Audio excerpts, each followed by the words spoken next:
Everyone. This is Jason Clemmons, DC, coming to you live from the Rock Health and Wellness Center, and you are listening to Life with Jason Clemmons, DC. So we are glad to be here. This is Tuesday night, September 26th, and we are excited again. We're excited every night. That's what we are. We're just excited about doing this show. We're going to keep being excited about it because we're going to keep talking about health, and that's one of the things that fires me up, gets me going every evening. And we're coming to you every night from 6 to 7, right after Pratt on Texas, and we're live on the radio at the same time as we're doing our Facebook show. So our radio show is coming to you from 98.7 FM Walk by Faith Radio and 1420 AM Lubbock Christian Nation and 987radio.com. And you can listen to us on the Live 365 app from the App Store anywhere in the world as well. So if you want to listen to us on the radio or you're listening to us on the radio, thanks for sticking around for the show. And we hope we're bringing some good information to you every night. I've had a few patients that haven't quite caught on that are in the office. They're like, "Oh, I missed your show last week." And I was like, "Don't worry. We're back on again every night, Monday through Friday. And we're coming to you from 6 to 7. And this show is brought to you to talk to you about health and wellness. And that's what we do here at the Rock Health and Wellness Center. This is a chiropractic wellness facility, and we work on health and wellness. We are trying to detect and correct your vertebral subluxations and just your subluxations, period. So we've talked about that in a few of the shows in the past. And tonight I'm going to get a little bit deeper into some of the ideas that go along with that and see if we can make a little bit of a paradigm change in the way that you think about chiropractic. And I hope maybe that we're doing that already. I'm hoping that maybe you're already starting to change a little bit about the way that you think about chiropractic and about chiropractors. And I hope that it's for the better listening to the show, because it's one of the most misunderstood things I've ever done. I think I've mentioned that before. And because people really don't understand what you do, and they don't understand the value of why you're doing what you do. And so that's part of what I'm trying to do, is share that information with you each night on the show. Before we really get into it tonight, I need to do some house cleaning from last night, because I need to make something that perfectly clear. And so last night's show, we talked about CrossFit, and we talked about exercise and the benefits of exercise and what a big fan that I am of CrossFit. And so I need to make it perfectly clear, I am not a CrossFit affiliate. That is a specific title that you receive whenever you join the CrossFit global program. And so what we do here at the office is not considered to be a CrossFit affiliate. What we do at the office is CrossFit based workouts. And that's what I learned. And that's what I learned studying Greg Glassman. And when I got into it in 2019, and I started really, when I actually started doing CrossFit myself, and that's what the show was about last night. So I just want to make sure that I say that very clearly, because I didn't mean to. I thought about that after the show last night.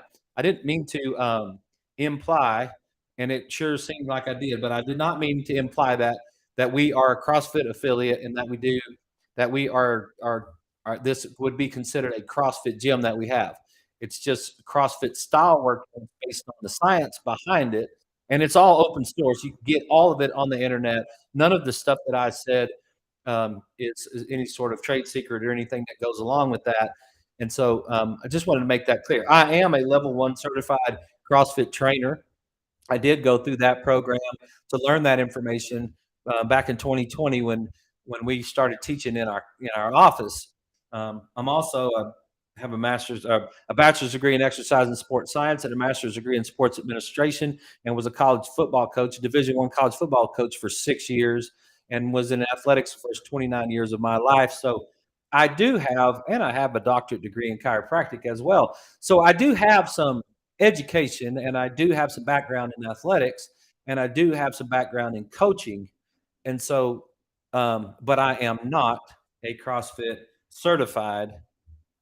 This is not a CrossFit affiliate gym. So having said that, I just want to make sure that we got all that cleared up from last night's show. And I'll make a post on last night's show just to make sure that everybody understands that, because there's some guys and gals here in town that do have CrossFit gyms, they have paid their money and joined their affiliate, and they've done the things that they need to do to be called a CrossFit gym. And I don't want to try to imply that that's what we have done here at the Rock. This is a health and wellness facility. We focus on nutrition. We focus on spinal care and brain health. We focus on exercise, and we try to look at an eating and a moving and a thinking way of life that allows us to function at the highest level possible. And that's what we do. And so anytime that I come across something that helps me deliver that product to our community, that's what is inspiring to me. So I keep studying, I keep working at it. I want to make sure that over time that I am providing that product for you, and I will learn all kinds of different techniques and ideas, and try to keep up with the science of things, and just so that we can have the best product for you here at the Rock. So if you need a chiropractor and you want wellness, then give us a call, and I'd be glad to take care of you. And that leads me into kind of what I want to talk about tonight, because a lot of times I will meet people, and when I'll meet them and they will say, I'll ask them, I'll say, well, who's your chiropractor? And they'll say to me, well, I've never needed one, or no, I don't have one. I don't need one. And that's a really interesting sentence. And because if I've ever asked anybody, who's your dentist? They've never said that to me. If I've ever asked anybody, hey, who's your medical doctor? They just almost never say. There's a few wellness people that say it, but there's almost never anyone that says to me, I don't have one. I never needed one. Right? That we say that about chiropractic because our definition of chiropractic is based on some sort of pain that we haven't been able to handle, or some sort of biomechanical pain that we haven't been able to handle. And so we think to ourselves, well, I don't need a chiropractor. And I'm going to present some ideas to you tonight, and I want to take a dive into this to try to see if I can do a good job with it, to try to just educate you on how your nervous system works and how your spine works and the disc between your vertebrae. Because everybody's heard of it. Well, I got a bulging disc, right? Well, what does that mean? What does a bulging disc mean? And what difference does it make? Right? And I've got degeneration in my neck. Well, what does that mean? And what difference does that make? Right? And what would I ever need to go get adjusted for?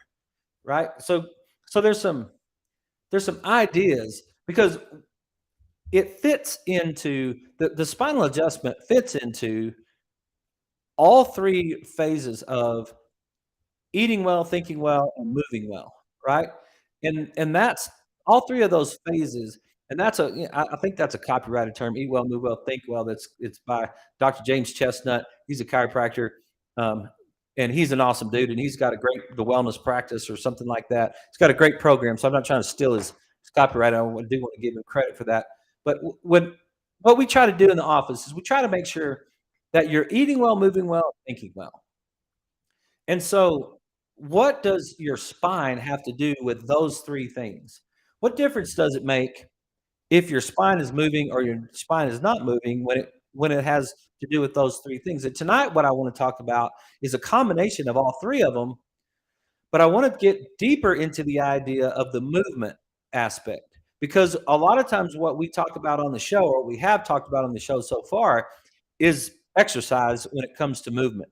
Get out and walk, right? And it was really interesting. I'm just take a little side note off of that just for a second, because I've said in the office and I've said on the show for the last several years, because I've done the show with Ken Adams on Wellness Wednesdays on Ken's show, and one of the things that we've talked about is the number one thing for your brain is to be social. And I was sitting in church this weekend, and the pastor was talking about what happens in your body, and where the Lord fits into your brain, and kind of how that whole thing goes. And I had a great opportunity. My friends from Roswell came over, MJ and T. Lewis came over for a CrossFit competition this weekend. And Saturday night they went and played Fort Golf, and so they invited me out. And we just we went out there and they were hitting some balls and we were just sitting and talking. So then we all ended up in a cafe, their little cafe out there, and we were just sitting and talking for a couple of hours. And MJ broke it down one time because he actually walked into when he was at chiropractic school. He walked into Dr. Hall's office, Dr. Michael Hall, who was his neurology teacher at the time, and who's the same guy that's taught me most of the neurology that I know. And MJ asked him, he said, "Hey, I want to know how Jesus affects the brain. What is going on right there?" And so Dr. Hall, he broke it down for him. He said he took a piece of construction paper like a little kid would have, and he said he just like you had in school or whatever. And he said he grabbed that piece of construction paper and he just drew a brain on it. And he said drew the front and the back and the top and the bottom, and he drew some arrows on it. And then you had a orange that was sitting over on his desk, and he said he just reached over, he grabbed the orange, and he just slid that piece of paper across the desk to MJ. And then he just sat back and he just started peeling that orange, and he started eating that orange and breaking down Jesus in the brain. I thought that was great. I thought that was a great story. I was like, wow, like, let's just have some fruit. Let's just eat an orange while we're breaking down Jesus in the brain right there. So we had just had that. We just had that conversation. We just had that conversation on Saturday night, and then on Sunday morning we were talking about the we were talking about how the Lord sustains you, right? So I just want to make a clarification on my understanding because I got a download right there in the middle of that service, and that that's the number one thing for your brain. As a Christian person, the number one thing for your brain is that download that when that the space in your brain that the Lord occupies trumps your social life. And what I've said for the last couple of years is that number one thing you can do for your brain is be social. I've said it on this show multiple times, right? The number two thing you can do for your brain is walk. Number three thing you can do for your brain is get your eyes up and move them back and forth, right? All those things, my eye movements, walking fires the brain, get your body going like it's supposed to, and then being social. And I just want to put one little correction right there because being social is super important for us, and we do need people. It is part of the chain right there. So it is very important that we get people, but that's not what sustains us. What sustains us is that power that comes from above, and that's what really does make our brain function at the highest level right there. So just an aside right there. But the second thing that as we move past social life is to walk, right? And so we broke down the end of Alzheimer's the first week. We broke down the body keeps the score. We broke down Spark last week, and tomorrow night we're going to break down The Body by Bill Bryson, and it's going to be fantastic. You're going to love that show. It's a fabulous book. But all of those things, the Alzheimer's book, the book on The Body Keeps the Score, and the Spark book all talked about movement as exercise to help the brain, right? Exercise helps the brain. Exercise staves off Alzheimer's disease. Exercise decreases your problems with anxiety and depression. Exercise does a lot of things for the brain, right? But we get that when we talk about movement, we talk about walking, and we talk about exercise. I want to take the other part of movement because really movement has two subheadings as far as I'm concerned. It's not just the movement of exercise, because there's another type of movement that's more important, in my opinion, or at least as important, and it's joint biomechanics. It's joint movement. It's joint movement in your body, at every joint in your body. And we sometimes we don't think about that. We know it when it goes wrong. We know some of the things that happen whenever it goes wrong, but we don't think about how important it is to make sure that our spine is moving properly. And I got adjusted today. I get adjusted every Tuesday. I've been getting adjusted since I was 17 years old in some form or fashion. And I've gone through different phases in my life where I get different frequency. And right now I get adjusted every Tuesday. I'm a once a week adjustment person. I go see my chiropractor and I get adjusted. And And we usually, right this time of year, we talk about football. We'll talk about baseball, we'll talk about basketball, we'll talk about whatever when we go in there. I never go in there, almost never. Maybe 3 or 4 times in an entire year will I walk into my chiropractor's office and talk about anything that's bothering me from a pain standpoint. Like, what? What do you mean? You go to your chiropractor and get adjusted and you don't tell him all the things that are wrong with you? Nope. I hardly ever do. I don't when I adjusted MJ on Friday, he came into town. He said, "Hey doc, check me and adjust me. I'm getting ready to go work. I'm fixing to do a CrossFit competition. I want to be the best I can be. So make sure my nervous system is functioning good and check me and adjust me." I didn't ask him, would you break down all of your neck pain, your back pain? Would you fill out a scale for me on a scale of 1 to 10? Would you tell me all the pain that you're in? I didn't ask him any of those questions. I don't ever ask that question in my office. I'm not interested in that. I'm interested in nervous system function, right? So I asked I just said, "Hey, stand right there, close your eyes, turn your head right and left. Let me look at your posture, and then let me get you on the table, and then let me see what's going on with you from a function standpoint." And so when we talk about movement, we always we think about, well, I need to exercise. But let's get into some thoughts. Let's get into some deeper ideas about exactly what movement is and what are you talking about? Jason, what are you talking about, right? So there's let's break down some different components, and let's think about it this way. Here's an article in Spine in May 20th, 2009, volume 34, number 12, pages 1257 through 1263. Immunohistochemical and histological studies of human uncovertebral joints. I know that's a lot of big words. Don't turn the radio off or turn the deal off because that's a lot of big words. It's just breaking down what is going on inside the joints in your neck. There's some joints in your neck called uncovertebral joints, and those joints are kind of specialized joints that are inside that are between each vertebrae and right next to the disc, and they're kind of on the side of the vertebrae, and so it gets into the idea. It starts breaking down because there's a little bit of controversy. This is what this article is talking about, right?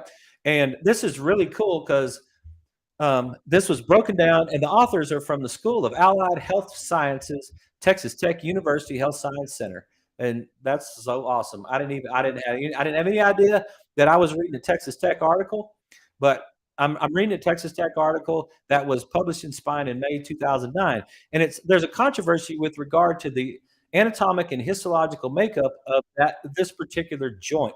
What are the cells inside this joint? Some authors claim it to be a synovial joint, meaning it's got fluid inside of it. Others consider it to be disc tissue.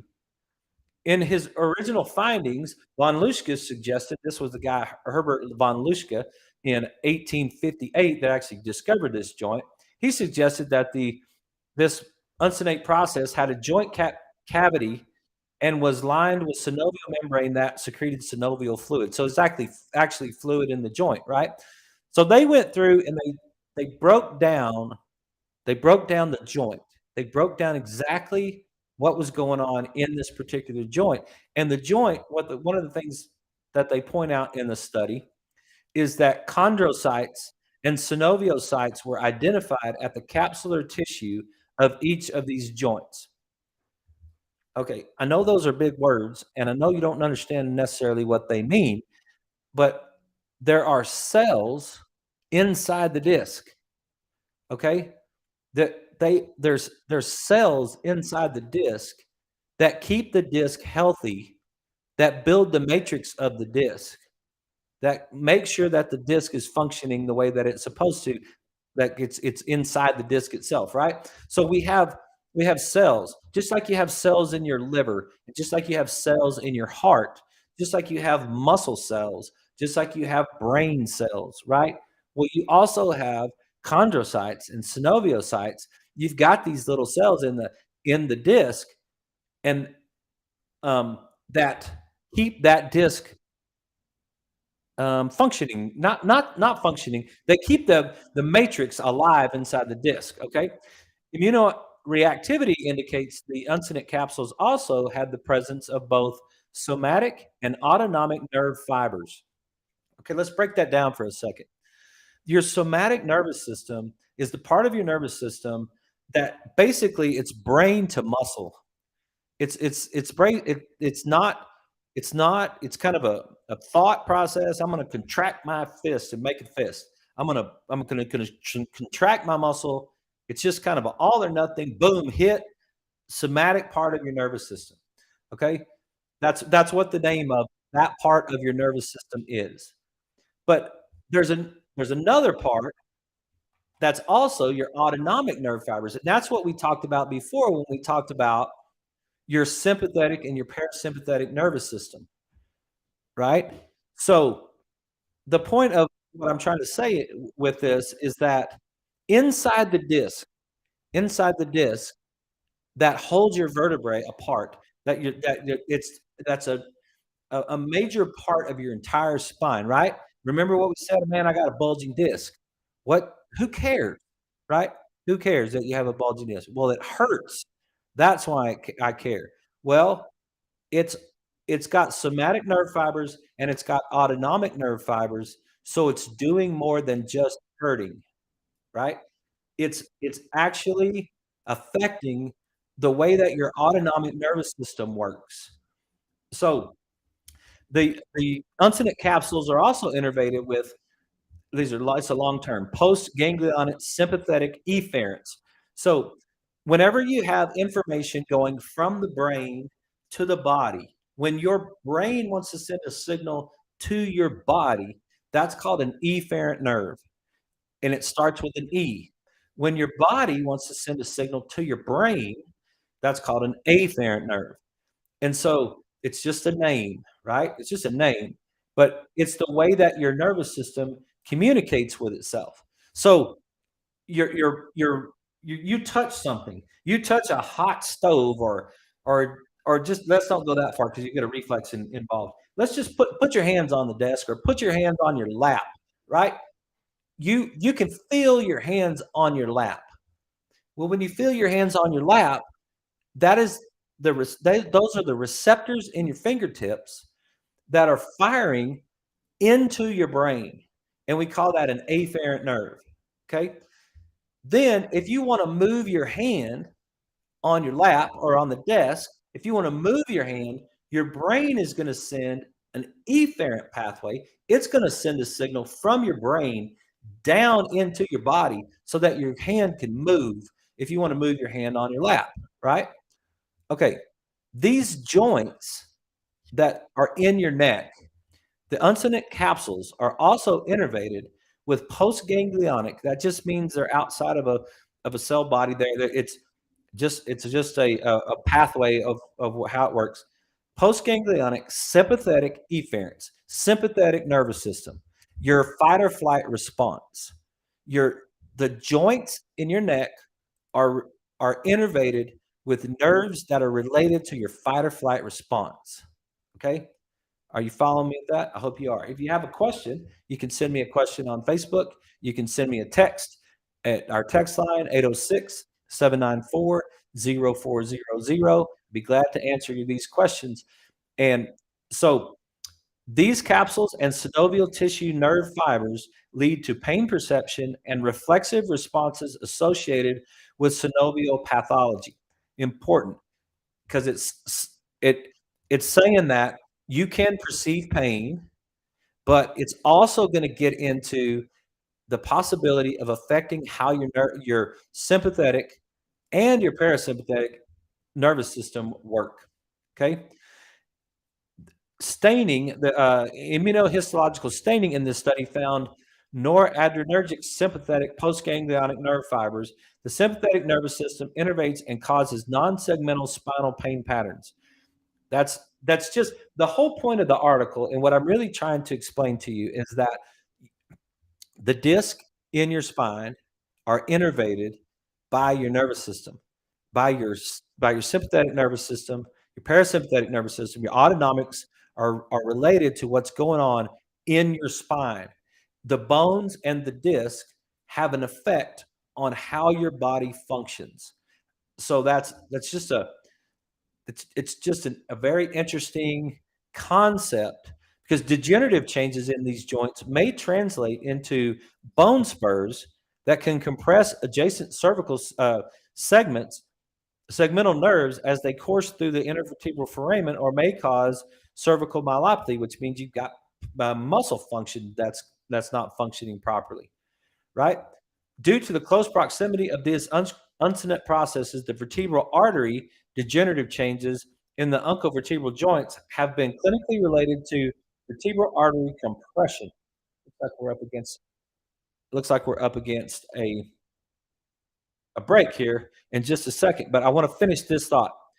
Due to the close proximity of this joint process to the vertebral artery, degenerative changes in this joint have been clinically related to vertebral artery compression. Vertebral artery is one of the arteries that carries blood into your brain, right? So if you have degenerative changes in your spine, you can have decreased blood flow into your brain.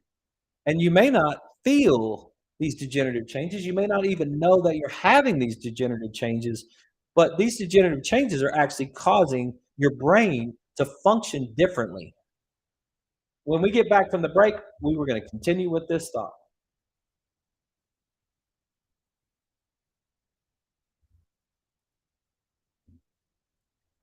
Good. So if you're with us on Facebook, we're going to continue this thought just for a second, and then we'll pick back up where we are. But when someone says, "Hey, I never needed a chiropractor before," like like that. Wait a minute. Wait a minute. Think about that sentence. What you're saying to me is, I've never had pain in my spine that I didn't think I could handle or get over, right? But when you say I've never needed a chiropractor before, I never needed someone to evaluate my spinal integrity. I never needed someone to evaluate my spinal structure. I never needed someone to evaluate whether or not my spine is moving properly or not moving properly, right? That really, really is an ignorant statement. And I'm not coming at anybody. I'm just saying it's like, wait a minute. Listen, what are you talking about? Like, what you're saying that my autonomic nervous system that runs my fight or flight response, my sympathetic nervous system that runs my fight or flight response can be affected by the health of my spine. And I'm saying that, yes, that is 100% true. And it can be negatively affected by the negative health of my spine. That is 100% true. And the organs can be affected by the health of the spine. That is 100% true. That's what got me back in March of 2000 when my brother-in-law kept saying, "Hey, look, would you let me take a pair of scissors and cut the nerve that goes from your brain to your heart?" And he was saying that to the patients, and finally he said it, and all the patients that came to his half hour to health class was like, "What are you?" No, I would not let you take a pair of scissors and cut the nerve that goes from my brain to my heart. Here's a spinal model. Here's a nerve. Let's just say this nerve is going through your heart. I'm going to take a pair of scissors and I'm going to cut that nerve. Or let's say this nerve is going through the muscle in your leg. And I just cut that nerve. Or this pair of scissors was going to your kidneys or your spleen or your stomach, and I'm just going to cut that nerve, right? Well, they did a study at the University of Colorado that said a dime's weight of pressure on a spinal nerve root decreases the amount of energy flowing through that nerve by 40%. What about an uncovertebral joint degeneration that actually causes bone spurring, and the bone spurring causes the problem that hits the nerve that decreases the energy by 40%? Could the nervous system be affected now? An absolute yes is the answer. And is that something that might cause your body not to function properly? And that is 100% yes is the answer. Hang on one second. We're going to just come back from the break.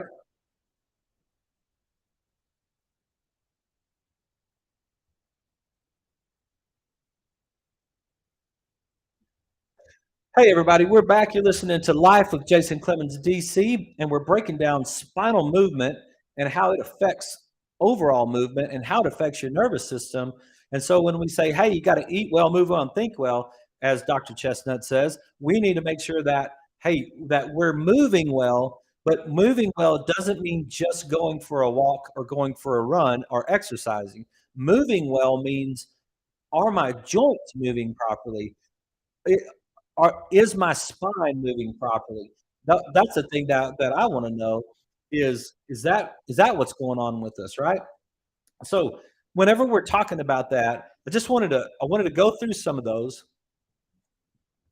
It's and I'm going to read some more points out of this article that we're talking about in spine right now, right? Biomechanically, the uncovertebral joint, which is the little joint in your neck, is a major contributor to coupled motion at the lower cervical spinal segments and serves as a controlling factor of overall cervical segmental motion. And what it means is it has a lot to do with how your neck is moving. And how your neck is moving has a lot to do with how the health of the disc. And so I want to change to a different article for a second. And I want to talk about an article that was this also in spine. This is intervertebral disc cell death in the porcine and human injured cervical spine after trauma. So what they're doing is they're looking at what happens to a person after you break your neck and what goes on inside the disc when that happens, right? And this was in Spine, January 15th, 2009, volume 34, issue 2. And so I get all these articles. This articles I've been bringing to you. I get these articles from Dr. Dan Murphy, who is one of my mentors. That he doesn't know it, but he is. That has taught me a ton about all kinds of health and wellness. He does this article review. He gets us information, and I've been listening to Dan since 2009 myself. And he's the one that taught me about fish oil. He's taught me about all kinds of stuff. And so, but he supplies me with these articles that I can share with you. And so I really appreciate Dr. Murphy for his work that he's been doing for years and years and years. He's an amazing human being. But this particular article right here, January 15, 2009, volume 34, issue 2, pages 131 to 140 in spine, is talking about what happens to the disc whenever there is trauma to the bone. Like if you flip a four-wheeler and break your neck and it doesn't kill you, or you have fall off of a building and break your neck and it doesn't kill you, you have some sort of injury to the neck. What happens to the disc, right? And so they looked at a whole group of them. I don't know. There's 30 patients with traumatic injuries to the cervical spine were studied, and they used some electron and light microscopy and showed up to 75% of human disc cells die within the first 24 hours of trauma, mainly by necrosis. So these cells are they're just gonna just fade away, right? And so these cells are gonna die. And glycogen was commonly found in disc cells after trauma. And glycogen was the result of the metabolic process that happened inside, right? So inside that cell, if that cell is not functioning properly, it has to use more glucose, and ends up it ends up you end up with a different material inside the cell.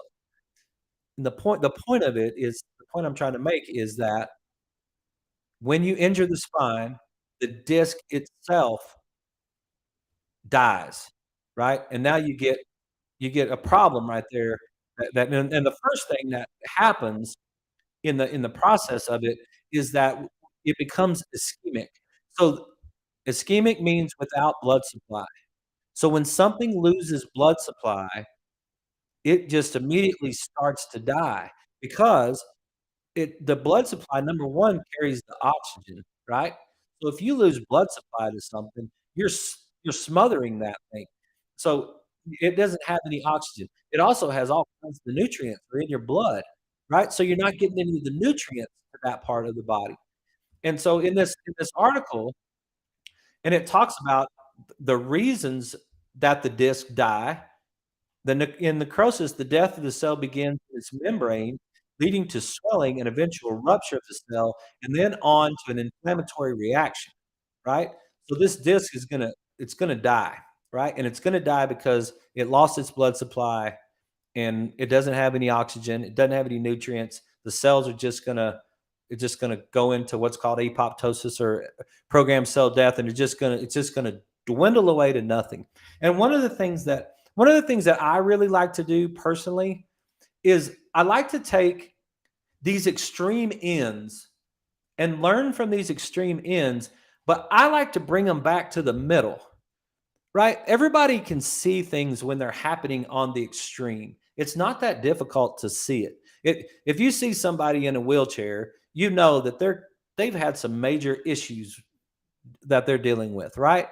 It's like, okay, that's fair enough. I get this statement all the time. It's like, man, Doc, we were at church this weekend, and one of the people at church, you could tell they were limping and they were having a hard time. And I told them, man, they need to come see you. Or we'll walk past somebody at the mall, and when we walk past them at the mall, there'll be 5 people right there, and one person won't be moving too well. They'll be limping or whatever, and somebody will say, "Man, that guy needs to see you." And every single time that I hear that, I say to them, and I think to myself, "What about those other 4 people? What about the other 1,000 people that are at church? Who is taking care of them?" And why don't they need to be seen as well? And the reason that I say that is because of studies like this that have taught me over the years that, look, it's not just the people on the extremes. It's the people, like, let's take the extreme model. Let's just say that you didn't fall off of a ladder and you didn't flip a four-wheeler, right? Let's just say that none of those mattered. Like, you didn't do all the crazy stuff that went along from that, right? But in this same article, it talks about the scoliotic spine and the pressures that are on the spine changing the disc and causing disc injury, right? Or what about head forward posture, right? What about head forward posture and how it changes the disc and causes disc injury? Right? We don't think about that on a daily basis for those of us who are in the middle. We see the person that's limping, and we have a really easy time of picking that person out. But when I read these studies, I want to come back to the middle, and I want to say, look, could that same mechanism be taking place in someone who's just walking around and they don't know it? Could you have a certain load or force on the disc that causes the disc to become ischemic in some form or fashion, lose its blood supply? And if that disc starts to lose its blood supply, it becomes dry and brittle, and it necroses. It dies, and it just fades away. It starts to just go away. And if you go in and get an X-ray and you have this going on in your body, they're going to call it arthritis in your spine. They're going to call it arthritis in your neck. They're going to call that arthritis in your knee. They're going to call it arthritis in your elbow or your shoulder, right? They're going to say that it's arthritis. And we've already talked about that on the show. And if you're new to the show, that's not a true statement. Artho means joint. Itis means inflammation. We're not talking about joint inflammation. We're talking about degeneration, right? So we're talking about degeneration. And when we get into degeneration, then what we're doing is we're losing that disc space.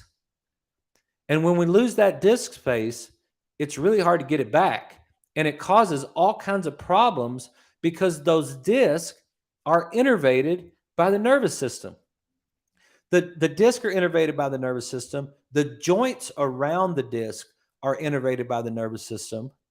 And all of that information is getting sent into the brain by afferent pathways that are giving the brain information about how that joint is functioning. And so what we've learned from that other article is that it's not just somatic, which is just the muscle part of it all, or the simple part. I shouldn't say that. It's not really that simple, but it's more simple. What we're also talking about, the autonomic nervous system. And when we talk about the autonomic nervous system, now we're talking about the parasympathetic and sympathetic nervous system. We're talking about the rest and recovery and the fight or flight part of the nervous system. So we have interference in those parts of our body whenever our spine is not moving properly. Whenever we get into when we start having degeneration, and we have degeneration because we're putting abnormal loads and forces on the disc or the bones themselves, right? It's it's so funny because people will come in, they're older people, will x-ray their neck, and they'll say, well, I'm just getting old. Or I love that. I love it when they say, my right knee is worn out, doc. I'm just getting old. And I'll say, how's your left knee feel? And they'll be like, my left knee feels great. And I was like, well, how old is your left knee? Like, is your left, I'm pretty sure your left knee and your right knee were born on the same day. So they got to be the same age. But your right knee's not functioning properly and your left knee is just fine. It doesn't have anything to do with how old you are. It has to do with the health of that joint. And let me ask you this. Did you wake up on Tuesday morning with knee pain and have a perfectly healthy knee on Monday night when you went to bed? Well, the only way that's possible is if you had some sort of injury in the middle of the night in your bed, right? But if you didn't have an injury in the middle of the night, what happened to you is that you were reaching a threshold of pain. It took a while to get there, right? You didn't know that your knee was wearing out, or you didn't know that your neck was wearing out. You had no idea that the joints in your neck were wearing out because they didn't create pain to tell you that, or if they did, you just didn't understand what it meant, right? You just like, well, my neck's sore today. Oh, doc, my neck's sore today. Yeah, I'm stiff. I'm a little stiff and sore today, but it's not any big deal. Whew, yeah, it's a big deal to me. It's a big deal when your neck is stiff and sore. It's a big deal if it stays stiff and sore because it's changing the input into the brain. It's changing the afferent input into the brain, right? And when that happens, the brain functions differently. So your spine can be deteriorating and you not even know it. And it can be deteriorating because you're putting abnormal loads and forces on your spine, and that's causing it to deteriorate. And you don't even know that it's happening. And you're like, well, doc, you're just trying to get me to come in. There's nothing wrong with me. Well, let me ask you this. How many people do you know that are on statin drugs because they went in and got a blood test and their cholesterol was high, but they felt fine, right? If you do that in the medical world, you go in and you get statin drugs. If you go in and they check your blood and your cholesterol is high, they're going to want to put you on statins, right? And you'll be like, well, I feel fine. They're like, well, let me tell you, it's bad. Or how about blood pressure? How many people are on blood pressure medications because their blood pressure is high and they didn't even know their blood pressure was high? They were feeling fine, right? Let's take that same model and apply it to the disc in your neck.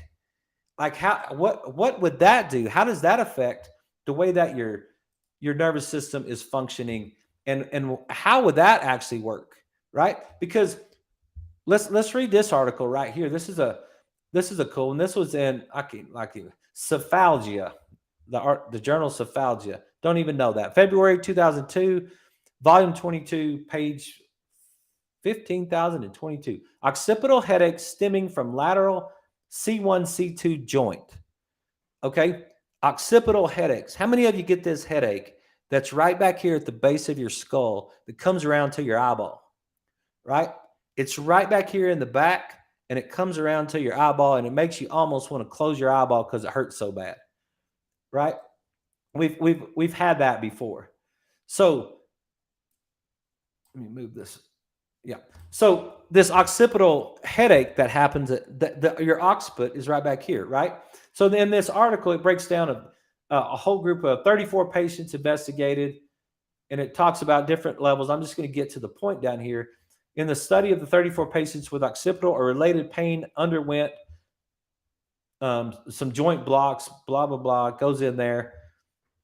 Innervation of the occipital atlas capsule is by the anterior rami of C1. So the nerve that exits off of C1 innervates the occiput and your first vertebra, your C1 vertebra, the capsule right there. Innervation of the C1, C2 capsule which is the first vertebra and the second vertebra in your neck, is from the anterior rami, excuse me, the part of the nerve on C2. I'll make it simple. C2 is for C1 and C2 capsule. Excuse me. Innervation of the C2, C3 capsule is by the posterior rami of C3. The C1 and C2 and C3 nerves all converge with trigeminal afferents. Okay, what's an afferent nerve, right? An afferent nerve is a nerve that goes from your body into your brain. Your trigeminal nerve is the nerve that supplies your whole face.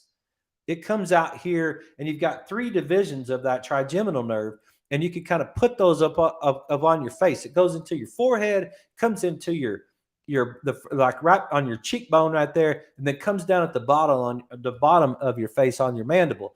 That is the trigeminal nerve. But I want you to listen to what this says. The C1, C2, and C3 nerves all converge with trigeminal afferents. Because of this convergence, pain from any of the upper 3 cervical synovial joints is liable to be perceived in the same region and referred to the occipital and to regions innervated by the trigeminal nerve, right? Abnormal function of C1, C2, and C3 can lead to occipital problems, which gives you this occipital headache, which now comes around behind your eyeball. If C1, C2, and C3 aren't functioning the way that they're supposed to function, you can get that headache that comes around to your eyeball, right? And we all know that the reason that you got that headache wasn't because of the lack of NSAIDs in your bloodstream.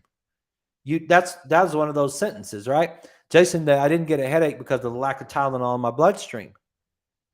Wow. Why'd you get a headache then? Maybe C1, C2, and C3 weren't functioning properly. How long have they not been functioning properly? I don't know, right? All I know is that finally they reached a threshold. Finally, they got to the point where they tripped the receptor and fired into the brain and gave me a pain sensation into the brain, right? That's an interesting thought right there.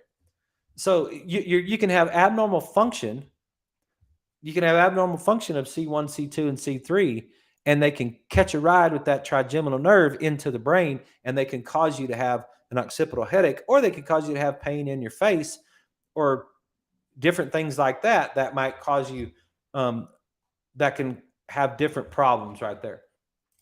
That's it's just another idea of how your cervical spine relates to the way that your brain is functioning, right? And so this one right here, this is in the Annals of Biomedical Engineering, August 2011, volume 39, number 8. Detection and altered collagen fiber alignment in the cervical facet capsules after whiplash-like joint retraction. I know it's a lot of information right there. They actually worked with cadavers in this study, and they put the cadavers in certain positions as if they had a whiplash injury. And they looked to see what actually happened to the joints themselves. And I wanted to get into some of this right here because that talked about some ideas that might be interesting to you. The authors evaluated the collagen fiber kinematics, the physics of it during a whiplash-like retraction of a cadaver's C6 and C7 facet joints, and determined that facet joint retraction produces realignment that results in unrecovered strain and altered fiber alignment and after loading. I know, Jason, why do you read these crazy articles, right? What I'm trying to say is this, that you get changes in the fibers of the tissue whenever your spine is in a different alignment. And when they talked about that, previous whiplash stimulation studies using human cadavers have been estimated. No, that's not it right there. The study used quantitative light imaging to demonstrate that whiplash-like vertebral retraction can produce altered collagen fiber alignment in facet capsular ligaments, which is associated with significant laxity and reduced ligament stiffness. The changes in this structure after retraction may contribute to altered mechanical function. That's what I really wanted you to hear. I wanted you to hear that sentence right there. Changes in the microstructural organization after this positioning change contributes to altered mechanical function. If you had a whiplash somewhere in your lifetime and you changed the relationship of C6 and C7 in your neck, if you change that relationship, it can alter the mechanical function of that joint. It can alter the function of the joint. It can alter the function of the nervous system that may be innervated into the joint. Like, I'm hoping I'm making some of this sound somewhat clear, right? Like, does that, I'm hoping that starts to make some sort of sense right there as we keep working on this, because I'm trying to make the point that spinal movement is critical to brain function. And I'm tomorrow night we're going to break down The Body by Bill Bryson, but then on Thursday and Friday I'm going to talk about some ideas because I'm studying a little bit this cold immersion, right? This cold therapy and what it's doing, and everybody's kind of getting in cold tubs all of a sudden. It's like we're buying up ice baths, and everybody's going to get into an ice bath, and it's like, what is that doing to you? And and how does it affect your immune system, right? And that's the point I'm trying to make, is that when you alter your sympathetic, your parasympathetic nervous system, you alter the way that your body responds to your environment. You alter the way that your immune system functions. And there's science that tells us that there's innervation into those discs, into those joints of your spine. And the mechanical function of your spine has direct relationship into the function of your brain, has a direct relationship into the function of your immune system. It has a direct relationship into the way that your heart beats, and that your stomach digests food, and that the way that you break down toxins in your liver, right? All that stuff works together. That's why I'm not a back pain chiropractor right there. I really am not. I don't care anything about, that's not true. I care about people that have back pain. That's not a true statement. It's not why I come to work. I come to work because I understand that your nervous system is what runs your body. Your nervous system is how you adapt to your environment. Your nervous system is super important in the way that you live your life. And if you want to have an optimal life, you need to have an optimal nervous system. And you cannot have an optimal nervous system if you don't have an optimal spine, right? Those things they go hand in hand together. It is vitally important that your spine is moving properly, that the discs are getting the nutrients that they need, that the vertebrae are aligned in a proper manner, and that they're going through the proper ranges of motion in order for you to have the most optimal life possible. That's what this show is all about. We're trying to get where I want you to have the most optimal life possible. And if someone else thinks that's crazy, well, we'll just let that someone else go do something else. And let's just try to work on your body so that you can have the most optimal life possible. That's what I'm trying to get at. And what I'm saying is that the load forces that you have on your spine, if your head is forward, or your shoulders are not level, or your lumbar curve is wrong, like if your lumbar curve is too curved or it's not curved enough, those two things change the way that the mechanical function of the joint changes, but it also changes the way that the nervous system fires. And it also changes the way that your immune system works. And it's just science, right? It's just science. When someone says, well, I never needed a chiropractor, I'm like, dude, I'm telling you right now, you need to get your spine checked. Like, you really need to have your spine evaluated. You need to have someone, just like you have your teeth evaluated or you have your blood work evaluated. People go get their blood. They know more about their blood pressure than they know about their spine. They know more about their cholesterol than they know about their spine, right? And it's super important to keep you as healthy as possible, to keep your spine moving properly. We are out of time for the night. I hope this was helpful. I hope that maybe you learned something from it. And I'm looking forward to tomorrow night's show. We're going to break down The Body by Bill Bryson. We're just going to break down part of it because it's a big, thick book, and you're going to really enjoy it. I think you're going to. It's a lot of fun. The book is a lot of fun. He's got a great sense of humor, and it's a lot of fun. And I really think that you'll enjoy it. So hope you guys have a great night, and we will see you tomorrow.